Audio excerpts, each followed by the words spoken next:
Let's recap what happened over the weekend. Odell Beckham Jr., who, Vinny, still has a very big name. I don't know that the production is still there at this point, but one of the more popular players, probably a wide receiver in the National Football League.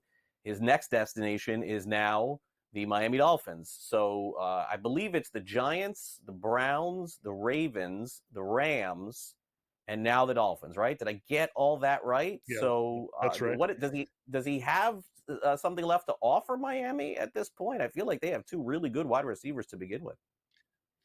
Yeah, it's actually been 10 years since he was drafted in the first round. It's hard to believe that he's been in the league for that long now, since the Giants took him, and he's bounced around, had the trade to the Browns. Ravens, what he was last year, their role was a big play threat, and they used him at times. They used him for a stretch kind of in the middle of the season, then he kind of had a faded role down the stretch. Now, the Dolphins have been really struggling to find a third wide receiver that can make some big plays. They really don't have a lot. Their next guys are kind of small, quick guys, the way that Tyreek Hill and Jalen Waddle are as kind of slot type options. With Hill being kind of the speed guy, Waddle being the quick guy, they needed somebody else on the outside that they could put, and Beckham is going to provide some of that here from the Mike McDaniel offense. Again, it's an offense that uses a lot of different formations, two running backs, you'll have two tight ends, so he won't be on the field a ton, but he'll be on situations where he can maybe play off Hill and Waddle and stretch the field, and Tua is one of the better downfield passers in the league. Yeah, I think that it's an interesting fit, but I don't know what kind of contribution he'll make. We'll see when training camp opens how the Dolphins decide to deploy him. Now, as far as the Jets, they're very excited for this season because they're going to get that. We think we're going to get to have Aaron Rodgers, Vinny, for the full season. They got him for like 10 minutes last year. He had surgery 8 months ago. Remember last year at the end? It feels like forever ago. We're like, yeah, Rodgers can come back. He's going to come back. He never did. But now it looks like he's at full strength, and certainly with the way that the Patriots are trending at this point, we know that they're not going to be in the mix. So can the Jets make a run at this thing? I mean, I feel like there's a lot of pressure on the organization, on the head coach, on the GM, on everybody to make the most of that sign or that trade with the Packers.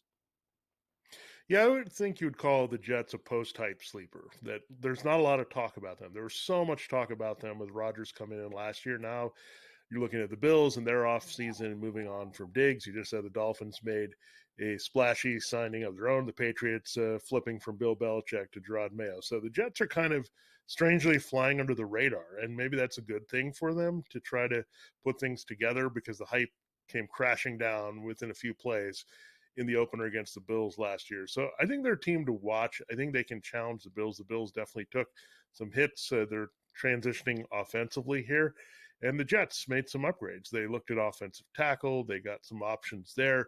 They tried to get better weapons with Mike Williams and Malachi Corley. So they did some things quietly behind the scenes to help Rodgers here. So I think they're a better team around Rodgers than they were last year, and that's going to help them. So I think it does come down to a two-team race between the Jets and the Bills for this division. I think the Dolphins still could make the playoffs. You still could have three teams from this division easily get there based on maybe having a few schedule breaks that, say, the AFC North doesn't have this season.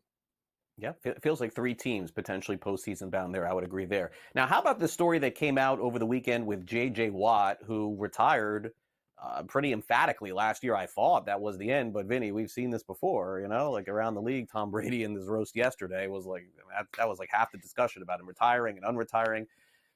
So look, I sort of get it from J.J. Watt's point of view. I don't know how much he has left to give, but it does sound to me, based on these comments, like, Houston was his team. It's the only team he would come back to.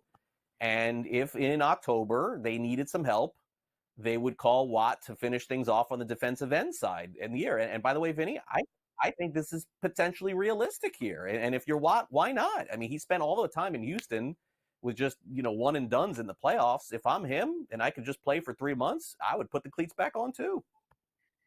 Yeah, and there's a lot of hype around the Texans. I mean, they're getting almost as hype as the Chiefs or Ravens in the AFC right now. CJ Stroud, the buzz of last season, faring well as a rookie, and then all the things they did this offseason. I mentioned Stephon Diggs. They went out and acquired him. So the Texans are in the serious business trying to quickly flip. They were a playoff team consistently with Deshaun Watson, but now they have a pretty high ceiling with CJ Stroud. There's that Bengals vibe with them with Joe Burrow in the second full season there. So I think Stroud and the Texans are kind of channeling that energy right now as a real hyped team. And JJ Watt went through a lot of playoff failures. Maybe he sees this team, okay, we might have a chance with Stroud to go deep in the playoffs, maybe get into the Super Bowl. So yeah, he'll be next to his phone. I guess the NFL today will have to try to change up their lineup again if he has to leave and go play in the NFL again. Yeah, and look, sort of the trend in sports now, Vinny, is to come back when needed. We've seen that happen before. Maybe we'll see it again. Vinny, thanks again for coming on Newswire today. Great to catch up with you, and we'll catch up again next week. Thanks for coming on the show. All right, thanks, Craig.